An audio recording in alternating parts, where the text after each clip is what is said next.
watumishi wako tayari, wanaopiga kelele barabarani wakikuhubiria. Usifikiri wamekosa kazi ya kufanya wewe mwanamke. Wanaitafuta nafsi yako wewe. Acha kuona kwamba nina mzigo wa dhambi. Acha kuona kwamba sina thamani mbele za Yesu, ukaamua kukaa na dhambi zako. Bali ni wewe kutubu na kumrudia Yesu. Yesu anakusubiri wewe mwanamke ambaye bado haujaokoka, haujampa Yesu Kristo maisha yako. Yesu Kristo anasubiri nafsi yako ipate kutubu, haleluya, na kumrudia yeye. Yesu Kristo anakungoja, ewe mama, ewe binti ambaye umesumbuliwa na dhambi, zimekuchosha na unataka kuziacha. Rudi kwa Yesu. Mpe Yesu maisha yako.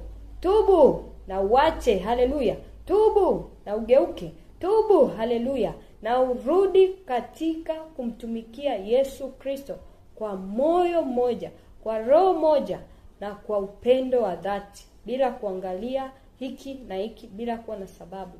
Amini Yesu Kristo anasamehe dhambi. Acha kukata tamaa wewe mwanamke. Acha kuvunjika moyo na kuona kwamba sitasamehewa.